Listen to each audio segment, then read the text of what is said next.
إن الحمد لله نستعينه ونستغفره ونعوذ بالله من شرور أنفسنا ومن سيئات أعمالنا. من يهد الله فلا مضل له ومن يضلل فلا هادي له. وأشهد أن لا إله إلا الله وحده لا شريك له وأشهد أن محمدًا عبده ورسوله. يا أيها الذين آمنوا اتقوا الله حق تقاته ولا تموتن إلا وأنتم مسلمون. يا أيها الناس اتقوا ربكم الذي خلقكم من نفس واحدة وخلق منها زوجها وبث منهما رجالا كثيرا ونساء. واتقوا الله الذي تساءلون به والأرحام إن الله كان عليكم رقيبا. يا أيها الذين آمنوا اتقوا الله وقولوا قولا سديدا يصلح لكم أعمالكم ويغفر لكم ذنوبكم ومن يطع الله ورسوله فقد فاز فوزا عظيما. أما بعد، إن أصدق الحديث كتاب الله وأحسن الهدي هدي محمد صلى الله عليه وسلم وشر الأمور محدثاتها وكل محدثة بدعة وكل بدعة ضلالة وكل ضلالة في النار. لائق صد تکریم سامعین مکرم، بزرگان دین، نوجوان ساتھیوں، آج 27 صفر کی 1447 ہجری ہے اور یہ ہفتے کا سید الایام جمعۃ المبارک کا دن ہے. اور آج جو جمعے کا خطبے کا جو موضوع ہے وہ اعمال جو لعنت کا موجب بنتے ہیں، والعیاذ باللہ من ذلک. اللہ کی لعنت اور دھٹکار کن لوگوں پر پڑتی ہے؟ کون بدبخت لوگ اس کے مستحق ہوتے ہیں اور کون سے اعمال اس کا موجب بنتے ہیں؟ یہ ہمارے آج خطبے کا موضوع ہوگا. آئیے سب سے پہلے یہ جاننے کی کوشش کرتے ہیں کہ لعنت کہتے کسے ہیں. عربی زبان کے مشہور ماہر ابن منظور لسان العرب میں کہتے ہیں واللعن الابعاد والطرد من الخير وقيل الطرد والابعاد من الله. یعنی لعنت خیر اور بلائی سے دور کرنے اور دھتکارنے کا نام ہے. اور یہ بھی کہا گیا کہ لعنت اللہ سبحانہ و تعالیٰ سے دور کرنے اور دھتکارنے کو کہتے ہیں. مفسرین نے اللہ سبحانہ و تعالیٰ کے جو قول لعن اللہ، اس کا معنی یوں بیان کیا ہے کہ اللہ سبحانہ و تعالیٰ نے اسے اپنی رحمت سے دور کر دیا، اسے پھٹکار دیا اور اسے ذلیل و خوار کر دیا. یہ معنی جاننا کیوں ضروری ہے؟ تاکہ ہمارا جو خطبے کا موضوع ہے اس کا معنی اور مفہوم اور اس کی باتیں واضح ہو جائیں. مختصر کہ لعنت اسے کہتے ہیں جسے اللہ سبحانہ و تعالیٰ اپنی رحمت سے مرحوم کر دے، وہ ملعون کہلاتا ہے. اور اس میں کوئی شک نہیں، جو شخص اللہ سبحانہ و تعالیٰ کی رحمت سے دور کر دیا جائے، جس پر اللہ کی پھٹکار پڑے، اس کے لیے دنیا اور آخرت میں سوائے ذلت اور رسوائی کے اور کچھ نہیں، والعیاذ باللہ من ذلک. سب سے پہلے کون سا ایسا شخص تھا یا کون سی مخلوق اللہ سبحانہ و تعالیٰ کی بنائی ہوئی مخلوق میں سے وہ کون تھا جس پر اللہ سبحانہ و تعالیٰ نے اپنی لعنت برسائی؟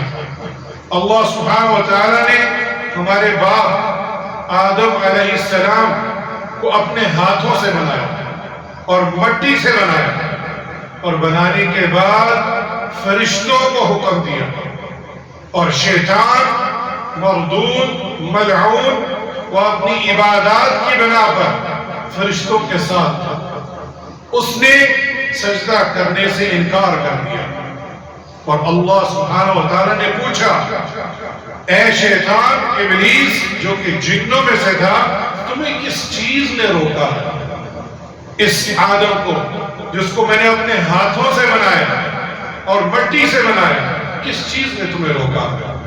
تو شیطان کہتا ہے کہ اے اللہ تو نے مجھے آگ سے بنایا ہے اور اس کو مٹی سے بنایا ہے، میں اس سے افضل ہوں، کیا تمہیں اس کا نہیں علم؟ والعیاذ باللہ من ذلک، اپنے آپ میں تکبر کیا کہ آگ سے بنا ہوا ابلیس جو کہ جنوں میں سے تھا وہ بہتر ہے، بلکہ انسانوں کو جب آدم علیہ السلام کو بنایا اور اپنے ہاتھوں سے اللہ سبحانہ و تعالیٰ نے بنایا جیسے اس کی ذات کے لائق ہے، اس کی صفات جو، اور وہ کہتا ہے کہ میں اس سے بہتر ہوں۔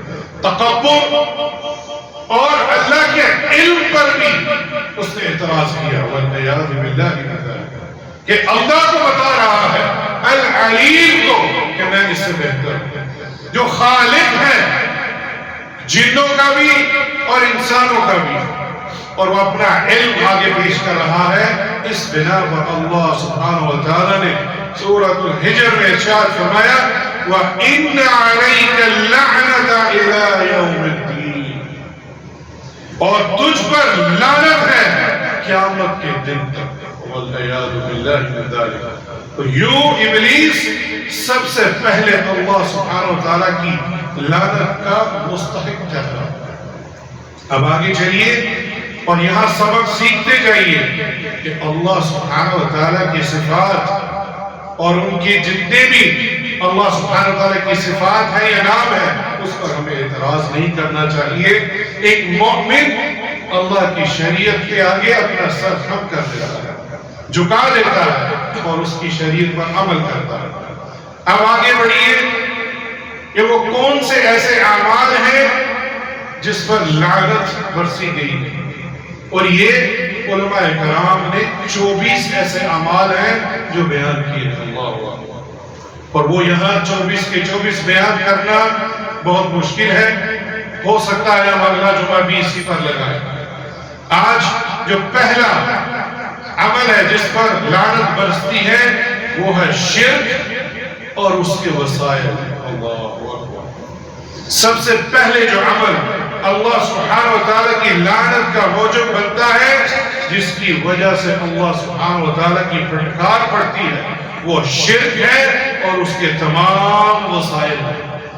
ہماری ماں عائشہ رضی اللہ عنہ وہ اس حدیث کی راوی ہے، وہ بیان کرتی ہے کہ اللہ کے رسول صلی اللہ علیہ وسلم مرض الموت میں تھے، اور وہ بیان کر کیوں رہی ہے کیونکہ انہی کا حجرہ تھا، انہی کی گھر میں تھی۔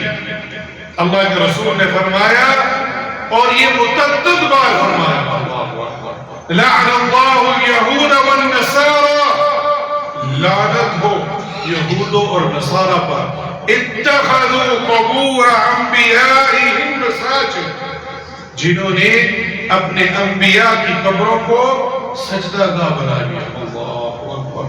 وہاں تو کوئی یہودی نہیں تھا، اس وقت کوئی عیسائی نہیں تھا، پھر بھی یہ ارشاد فرمانا یہ ہمارے لیے سبق ہے کہ پچھلی قوموں نے جو ظلم کیا، جو شرک کیا، اس سے تم لوگ بچ جاؤ۔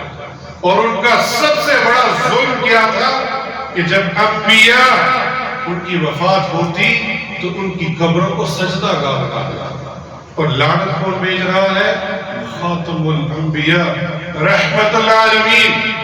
جب توحید کی بات آ جائے اس میں غیرت یہ ہے کہ اس کے اوپر اللہ کی توحید کو بلند کیا جائے، اور آپ صلی اللہ علیہ وآلہ وسلم لعنت بھیج رہے ہیں اس پر یہود و نصارہ پر۔ اور اسی طرح عائشہ رضی اللہ عنہا بیان کرتی ہیں کہ اگر ہمیں آپ صلی اللہ علیہ وآلہ وسلم کی وفات کے بعد یہ ڈر نہ ہوتا کہ کہیں آپ کی قبر کو بھی سجدہ گاہ بنا لیا جاتا تو ہم نے اس کو قبر کر دیا، اس کو چھپا لیا، ظاہر نہ رکھا۔ اللہ اکبر۔ یہ عائشہ رضی اللہ عنہا مومنین کی ماں ہمیں بتا رہی ہے کہ اللہ کے رسول صلی اللہ علیہ وسلم ان کی قبر کو بھی ظاہر نہ رکھا گیا، اس کو بھی چاروں طرف سے بند کر دیا تاکہ اس کو بھی سجدہ گاہ نہ بنا لیا جائے۔ اور یہ حدیث امام بخاری اور امام مسلم لے کر آئے ہیں۔ اس حدیث سے ثابت ہوتا ہے کہ قبروں کو سجدہ گاہ بنا کر شرک کرنا اللہ کی لعنت کا موجب ہے، والعیاذ باللہ من ذالک۔ دوسرا عمل، اللہ سبحانہ وتعالی اور اس کے رسول صلی اللہ علیہ وآلہ وسلم کو ایذا پہنچانا۔ اللہ سبحانہ وتعالی نے سورۃ الاحزاب کے اندر ارشاد فرمایا ہے ان الذين يؤذون الله ورسوله لعن الله في الدنيا والآخرة وأعد لهم عذابا مهينا۔ اللہ اکبر۔ وہ لوگ جو اللہ اور اس کے رسول صلی اللہ علیہ وسلم کو ایذا پہنچاتے ہیں، اس پر دنیا اور آخرت میں اللہ سبحانہ وتعالی کی لعنت برستی ہے، اور اللہ نے ان کے لیے رسوا کن عذاب تیار کر رکھے ہیں۔ اللہ اکبر۔ اب اللہ سبحانہ وتعالی کو ایذا پہنچانا اس کی کئی صورتیں ہیں۔ مثال کے طور پر اللہ سبحانہ وتعالی کو یہ کہنا کہ اس کی کوئی اولاد ہے، اس کا کوئی بیٹا ہے، والعیاذ باللہ، یہ اللہ کو ایذا پہنچانے والی بات ہے۔ جبکہ اللہ قل هو اللہ احد اللہ الصمد لم یلد ولم یولد، کہہ دیجئے محمد صلی اللہ علیہ وسلم کہ اللہ ایک ہے اور وہ بے نیاز ہے، نہ اس نے کسی کو جنا ہے نہ اس کی کوئی اولاد ہے۔ اللہ اکبر۔ تو اگر کوئی بھی جیسے عیسائی یہود و نصارہ کہتے ہیں کہ اللہ کا بیٹا ہے، یہ اللہ کو ایذا پہنچانے کی بات ہے، اور جو بھی اللہ سبحانہ وتعالی کو ایذا پہنچائے گا اس پر اللہ سبحانہ وتعالی کی لعنت ہوگی۔ اسی طرح یہ کہنا کہ کائنات کے نظام کو چلانے میں اللہ تعالی سبحانہ وتعالی کو کوئی معاون مددگار ہے، یہ ایسا طبقہ ہے جو کہتا ہے کہ فلاں قطب ہے، فلاں قطب ہے، فلاں یہ نظام چلا رہا ہے، والعیاذ باللہ من ذالک، جبکہ یہ پوری کائنات کا خالق رب العالمین ہے اور اس کے چلانے والی بھی ذات ایک ہی ہے۔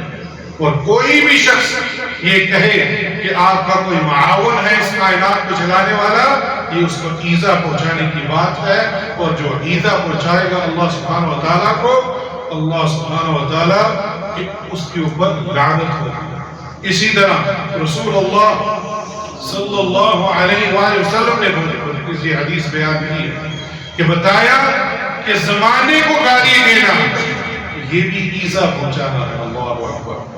کیا فرمایا؟ یؤذنی ابن آدم یسب الدہر وعلی الدہر اقلب اللیل والنہار، او کما قال صلی اللہ علیہ وسلم، ابن آدم مجھے ایذا پہنچاتا ہے اور یہ زمانے کو گالی دیتا ہے، جبکہ میں ہی زمانہ ہوں اور میں ہی دن اور رات کو بدلتا ہوں۔ ہمارے اس معاشرے میں یہ جملے سننے میں آتے ہیں، یہ وقت بہت برا ہے، یہ زمانہ بہت برا ہے، یہ در حقیقت اللہ سبحانہ وتعالی کو ایذا پہنچانا ہے، اللہ سبحانہ وتعالی کو والعیاذ باللہ من ذالک گالی دینے کے مطابق ایسے جملوں سے بچنا چاہیے۔ اور یہاں یہ بھی بتاتا چلو ہمارے معاشرے میں ایک دوسرے بھائیوں کو لعنت بھیجی جاتی ہے، والعیاذ باللہ من ذالک، یہ بد دعا نہیں دینی چاہیے، یہ بد دعا ہے اپنے بھائی کے لیے یا اپنے بچوں کے لیے یا اپنے رشتہ داروں کے لیے کہ تجھ پر لعنت ہو۔ آپ بد دعا دے رہے ہیں کہ تم اس بھائی کو، اپنے رشتہ دار یا بچے کو، کہ اللہ تمہیں رحمت سے محروم کر دے۔ یہ بھی جملہ عام ہے ہمارے معاشرے میں، اس سے بھی بچنا چاہیے۔ اللہ سبحانہ و تعالی ہمیں ایسے جملوں سے بچنے کی توفیق عطا فرمائے۔ اسی طرح اللہ کے رسول صلی اللہ علیہ وآلہ وسلم کو ایذا پہنچانا، اس سے کیا مراد ہے؟ مشرکین مکہ نے بھی ایذا پہنچائی، انہوں نے جسمانی طور پر بھی بول کر بھی ایذا پہنچائی، اور منافقین نے بھی ایذا پہنچائی۔ اسی طرح سورہ توبہ کے اندر اللہ سبحانہ و تعالیٰ نے یہ بیان کیا ہے، اور منافقون ان میں سے بعض ایسے ہیں جو نبی صلی اللہ علیہ وسلم کو ایذا پہنچاتے ہیں اور یہ کہتے ہیں یہ کانوں کا حلقہ ہے۔ آپ کہہ دیجئے کہ یہ تمہارے لیے خیر کی باتیں سناتا ہے، اللہ پر یقین رکھتا ہے، مومنوں کی باتوں پر بھروسہ کرتا ہے، اور تم میں سے ایمان والوں کے لیے سراپا رحمت ہے، اور جو لوگ اللہ کے رسول کو ایذا پہنچاتے ہیں ان کے لیے دردناک عذاب ہے۔ یہ منافقین کی خصلت ہے کہ وہ اللہ کے رسول صلی اللہ علیہ وآلہ وسلم کو ایذا پہنچاتے ہیں، اور آج جب کسی شخص سے کہا جائے کہ یہ اللہ کے رسول کی حدیث ہے اور وہ کہتا ہے فلاں امام کا قول ہے، اس کو بھی اپنی اصلاح کر لینی چاہیے کہ سامنے دلیل موجود ہونے کے باوجود کسی امام کا یا کسی ولی کا یا کسی بھی پیر یا شیخ کے قول کو اوپر رکھنا یہ درست نہیں، یہ بھی ایذا پہنچانے کے برابر ہے۔ تیسرا عمل، برائی سے منع نہ کرنا۔ آج کل بھی یہ برائی کو اگر کوئی روکتا ہے اور اسے منع کر دیا جاتا ہے، یار یہ بندہ بہت سخت ہے۔ نیکی کا حکم دینا، برائی سے منع کرنا دین اسلام کے فرائض میں سے ایک فریضہ ہے، اور یہ ہر شخص پر لازم ہے جو اپنی استطاعت کے مطابق، اپنے علم کے مطابق لوگوں کو نیکی کی تلقین کرے اور برائی سے روکے۔ اور اگر اس فریضے کو چھوڑ دیا جائے، نہ نیکی کی تلقین کی جائے اور نہ ہی برائی سے منع کیا جائے، تو مسلمان انفرادی طور پر یا اجتماعی طور پر اس فریضے سے غافل رہیں گے، اور برائیوں کی کثرت کے باوجود وہ ان پر خاموشی اختیار کر لیں، اور جو لوگ ایسا کریں گے اللہ سبحانہ و تعالیٰ کی لعنت کے مستحق ہوں گے۔ اللہ سبحانہ و تعالیٰ نے فرمایا سورہ المائدہ کے اندر لعن الذین کفروا من بنی اسرائیل علی لسان داؤد وعیسی ابن مریم ذلك بما عصوا وكانوا يعتدون كانوا لا يتناهون عن منكر فعلوه لبئس ما كانوا يفعلون۔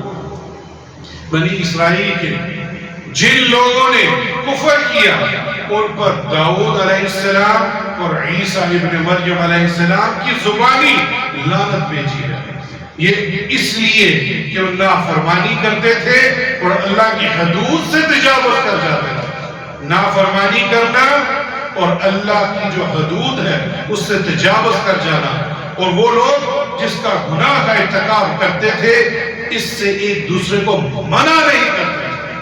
یقیناً وہ جو کچھ کرتے تھے تو وہ بہت برا کرتے تھے، والعیاذ باللہ من ذلک۔ برائی کو روکنے کا حکم دیا ہے، لیکن منافقین وہ برائی کو کرنے کا حکم دیتے ہیں اور اچھائی سے روکتے ہیں۔ اللہ سبحانہ و تعالیٰ نے سورہ توبہ کے اندر اس کا بیان کیا ہے کہ منافق مرد ہو یا عورت ایک ہی تھیلی کے چھٹے پھٹے ہیں، یہ ایک ہی ہیں، برے کام کا حکم دیتے ہیں اور بھلے کام سے روکتے ہیں، اور اپنے ہاتھ صدقہ وغیرہ سے روک لیتے ہیں، اور اللہ کو بھول گئے تو اللہ سبحانہ و تعالیٰ نے بھی ان کو بلا دیا۔ یہ منافق دراصل ہے ہی نافرمان، فاسق ہے۔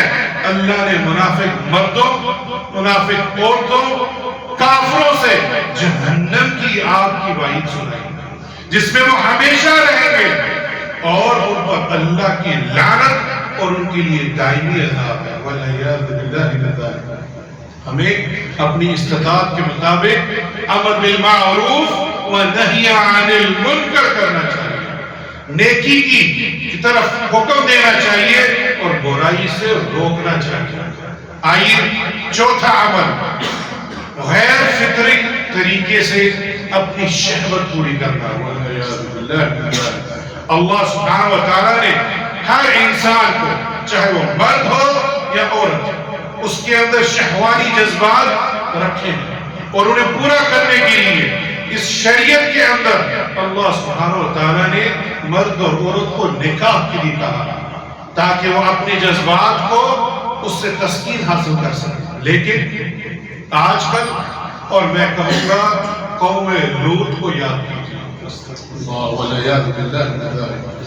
یہ وہ قوم تھی انہوں نے جو شریعت اللہ سبحانہ و تعالیٰ نے جو نظام بنایا ہے مرد اور عورت کا نکاح کر کر تسکین لینا اس سے ہٹ کر انہوں نے ہومو سیکچوئلٹی ہم جنس پرستی اس کی طرف مائل ہو گئے. اور اللہ سبحانہ و تعالیٰ نے ان پر کیا فرمایا؟ سب سے پہلے تو اللہ کے رسول صلی اللہ علیہ وآلہ وسلم کی حدیث سنتے ہیں. لعن اللہ من عمل عمل قوم لوط 3 مرات. امام بخاری نے ادب المفرد اور نسائی فی الکبریٰ کے اندر یہ حدیث موجود ہے کہ اللہ کی لعنت ہے اس شخص پر جس نے قوم لوط والا عمل کیا. اور آج ہم دیکھ رہے ہیں کہ ہم جنس پرستی زور پکڑ رہی ہے اور LGBT کے نام سے یہ تنظیم بھی بنی ہے. میں آپ کو یاد دلاتا رہوں انہوں نے فلیگ بھی بنایا ہوا ہے جو ریبو کلر کا ہے. اس کے ٹوائز بھی مارکیٹ میں آنا شروع ہو گئے. تو اس کی طرف دھیان کیجئے کہ آپ کیا چیز خرید کر گھر لے کر آ رہے ہیں. قوم لوط انہوں نے لوط علیہ السلام جو ابراہیم علیہ السلام کے بھتیجے تھے اللہ سبحانہ و تعالیٰ نے اس قوم کی طرف بھیجا. ان کے اندر کیا کیا تھا؟ وہ فاسق تھے، فاجر تھے، مشرک تھے، کافر تھے، ڈاکو اور چور اور انتہائی بد کردار لوگ تھے. اور اس سے پہلے کسی قوم میں یہ گناہ نہیں تھا ہم جنس پرستی. یہ پہلی قوم تھی قوم لوط علیہ السلام کی کہ جنہوں نے یہ ارتکاب کیا. اور اللہ سبحانہ و تعالیٰ نے بھیجا اس کی طرف. اور بھیجنے کے وقت اللہ لوط علیہ السلام کو کہتے تھے یہ تو بہت ہی پاک صاف لوگ ہیں پیچھے ہٹ جاؤ. انہیں پیچھے کرتے تھے یہ متعدد ہارون ہے لیکن یہ باز نہ آئے. پھر قوم لوط علیہ السلام نے دعا کی یا اللہ مدد فرما. پھر اللہ سبحانہ و تعالیٰ نے فرشتے بھیجے اور کہتے ہیں مفسرین پہلے ابراہیم علیہ السلام کے پاس گئے اور ان سے اجازت لے کر اور پھر لوط علیہ السلام کے پاس آئے اور جوان شکل میں آئے خوبصورت مرد بن کر. اور جب آئے تو پوری قوم ان کے پیچھے لگ گئی. لوط علیہ السلام کو علم نہیں تھا کہ یہ فرشتے ہیں اور اللہ کا عذاب لے کر آئے. اور کیا فرمایا؟ وہ ان کو چھپا رہے تھے. اپنے ذہن میں تصور کیجئے پوری قوم ان لڑکوں کے پیچھے بھاگ رہی ہے جو فرشتے ہیں اور خوبصورت شکل میں آئے ہیں اور لوط علیہ السلام ان کو چھپا رہے ہیں. وہ کہہ رہے ہیں لوط پیچھے ہٹ جاؤ یہ ہمیں دے دو. اور لوط علیہ السلام ان کو اپنے حجرے میں لے جاتے ہیں اور دروازہ بند کر دیتے ہیں اور گھبراہٹ میں ہیں کہ میں کیسے بچاؤں. اتنے میں وہ فرشتے اور جبرائیل علیہ السلام وہ فرمانے لگے لوط علیہ السلام ہم اللہ کے فرشتے ہیں آپ صبح ہونے سے پہلے اس جگہ سے نکل جائیے اور ہاں اپنی بیوی کو بھی نہ لے کے جائیے. ان کو لینے کی اجازت نہیں ہے. بس آپ یہاں سے نکل جائیے صبح سویرے اللہ کا عذاب آنے والا. اور یہ سننا تھا اور یہ بھی کہا آپ مڑ کر مت دیکھیے. اور لوط علیہ السلام اور اس کے ماننے والے جتنے بھی تھے وہ وہاں سے نکلے اور جیسے ہی صبح ہوئی اللہ سبحانہ و تعالیٰ نے اس قوم پر اس لعنت والے عمل کرنے والوں پر سب سے بڑی سزا دی. ایک نہیں 3 سزائیں دی. اس قوم جہاں یہ بستی تھی جو جارڈن اردن اور اسرائیل کے درمیان آج بھی بحر المیت کے نام سے ڈیڈ سی کے نام سے جو پانی ہے یہی بسا کرتی ہے. اس کو زمین سے اٹھایا اور آسمان کی طرف لے کر یہ جبرائیل علیہ السلام نے پہلا عذاب دیا اور وہیں سے پلٹ کر الٹا زمین پر پھینک دیا. یعنی جو تہ تھی اس کو اوپر لے آئے اور جو اوپر والی سطح تھی زمین کے اندر دستہ کیا اور پھر پتھروں کی بارش کی 3 عذاب آئے جو ہم جنس پرست ہے ہومو سیکسولیٹی اور آج اس 3 عذاب آنے والوں پر ہم دیکھتے ہیں کہ یہاں ہمارے قریبی شہر میں یہ تقریبات منعقد ہو رہی ہیں والعیاذ باللہ من ذالک جو برائیوں کو نہیں روکتے نہیں بولتے پھر ان کو بھی اللہ سبحانہ وتعالیٰ اس کے اندر ہی عذاب دیتے ہیں یہ تقریب وہاں لاہور میں ہوئی اور یہ ہونے میں سب یہ قوم لوط کے لوگ موجود تھے اور دیکھنے والوں نے یہ کہا ایسے لگ رہا تھا کسی پاکستان میں نہیں کسی یورپ کے ملک میں والعیاذ باللہ من ذالک اور یہ بھی سننے میں آیا کہ اتھارٹی بھی اس میں انوالو ہے والعیاذ باللہ من ذالک ہمیں اس کی فکر کرنی چاہیے وہاں جانے والے لوگ جو جوان لڑکے لڑکیاں تھیں وہ حیران ہو گئے کہ یہ کیا ہوا اور انہوں نے آ کے یہ سارا بانڈا پھوٹا اور ہمیں سوچنا چاہیے اپنی اولاد پر نظر رکھنی چاہیے کہ یہ کیا کر رہے ہیں یہ کہاں جا رہے ہیں کس سے مل رہے ہیں اسی طرح آخری حدیث بیان کروں گا عبداللہ ابن عباس رضی اللہ عنہما نے بیان کیا ہے لعن رسول اللہ صلی اللہ علیہ وسلم اللہ سبحانہ وتعالی نے لعنت بھیجی ہے المتشبہین من الرجال بالنساء والمتشبہات من النساء بالرجال او کما قال صلی اللہ علیہ وسلم امام بخاری کی حدیث لے کر آئے ہیں کہ اللہ کے رسول صلی اللہ علیہ وسلم نے ان مردوں پر لعنت بھیجی ہے جو عورتوں سے مشابہت اختیار کرتے ہیں کانٹے پہنتے ہیں پتہ نہیں کیا کیا طریقہ آ گیا اسی طرح ان عورتوں پر بھی لعنت بھیجی ہے جو مردوں سے مشابہت کرتے ہیں اپنے گریبان میں جا کے دیکھیے کہ کون کون ہے جو عورتوں کی مشابہت کر رہا ہے اور کون عورتیں ہیں جو عورتوں کی مشابہت کر رہا ہے اب تو سڑکوں پر بھیک مانگتے ہی نظر آتے ہیں والعیاذ باللہ من ذالک ان پر اللہ کی اور اللہ کے رسول کی لعنت ہے اور ہم انہیں صدقہ خیرات کر رہے ہیں والعیاذ باللہ من ذالک دیکھ لیجیے اب لاہور جا کر سڑکوں کے کناروں پر وہ مانگ رہے ہوتے ہیں وہ ملعون جو مرد ہیں وہ عورت بن کر بھیک مانگ رہے ہیں اور ہم ان کی مدد کر رہے ہیں والعیاذ باللہ من ذالک اللہ سبحانہ وتعالی ہمیں ایسے گناہ سے محفوظ فرمائے جس پر اللہ سبحانہ وتعالی نے لعنت بھیجی ہے اقول ما تسمعون واستغفر الله لي ولكم من كل ذنب فاستغفروه انه هو الغفور الرحيم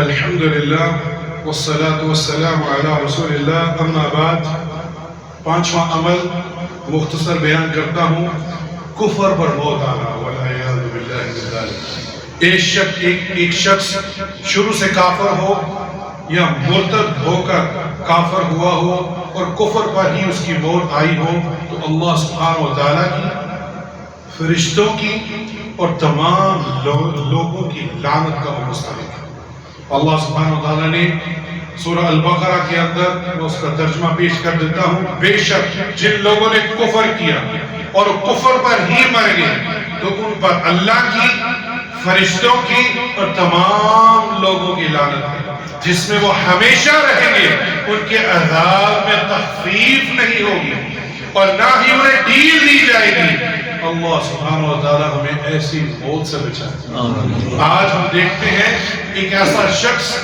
جو بڑے ہی اچھے کام کیا گیا لیکن وہ مرا کفر پر اس کی کوئی تعریف کرنے کی ضرورت نہیں جو شخص کفر پر مر گیا اور آپ کو پتا ہے یہ واضح طور پر کفر پر مرا ہے اس کی تعظیم کرنے کی کیا ضرورت ہے اس کی تعریف کرنے کی کیا ضرورت ہے وہ قطعاً جائز نہیں کیوں کیونکہ اللہ سبحانہ وتعالی فرشتے اور ان کے لوگوں کی لعنت ہے ایسے شخص پر اللہ سبحانہ وتعالی ہمیں ایسی موت سے بچائے اور ایمان پر ثابت قدمی رکھے اللہم حبب الینا الایمان وزينه في قلوبنا وكره إلينا الكفر والفسوق والعصيان وجعلنا من الراشدين. یہ دعا پڑھا کریں. اس کا ترجمہ ہے اے اللہ سبحانہ و تعالی ہمارے ایمان کو محبوب بنا اور ہمارے دلوں میں مزین کر دے اس ایمان کو، اور کفر اور بے حیائی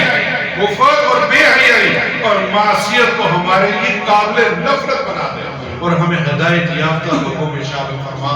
انشاءاللہ آئندہ جمعے ہم قطع رحمی کرنا، تہمت لگانا، شراب نوشی کرنا، رشوت دینا اور لینا اور سود لین دین کرنا، یہ بھی لعنت کے اعمال ہیں جس پر اللہ سبحانہ وتعالی نے لعنت کی ہے. انشاءاللہ اگلے جمعے میں ہم اس کو بیان کریں گے. ان اللہ وملائکتہ یصلون علی النبی یا ایہا الذین آمنوا صلوا علیہ وسلموا تسلیما. اللهم صل على محمد وعلى آل محمد كما صليت على إبراهيم وعلى آل إبراهيم إنك حميد مجيد. اللهم بارك على محمد وعلى آل محمد كما باركت على إبراهيم وعلى آل إبراهيم إنك حميد مجيد. اللہ سبحانہ وتعالی ہمیں ایسے اعمال جس پر اللہ کی لعنت ہو اس سے بچنے کی توفیق عطا فرمائے. ہمیں نیک اور صالح کام کرنے کی توفیق عطا فرمائے. یا اللہ ہمیں نیکی کا حکم دینے والا بنا اور برائی سے اپنی استطاعت کے مطابق روکنے والا بنا. یا اللہ جو بھی ایسی بیماریوں میں یا ایسی برائیوں میں مبتلا ہیں یا اللہ ان کو آزاد فرما دے. یا اللہ ان کو نیکیوں کی طرف لے آ. اللہم انک عفو تحب العفو فاعف عنا. اللهم إني أسألك الهدى والتقى والعفاف والغنى. اللهم اغفر لذنبي كله ودقه وجله وأوله وآخره وعلانيته وسره. ربنا آتنا في الدنيا حسنة وفي الآخرة حسنة وقنا عذاب النار.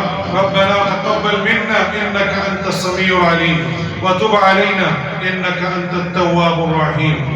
عباد الله إن الله يأمر بالعدل والإحسان وإيتاء ذي القربى وينهى عن الفحشاء والمنكر والبغي يعظكم لعلكم تذكرون وأقيموا الصلاة.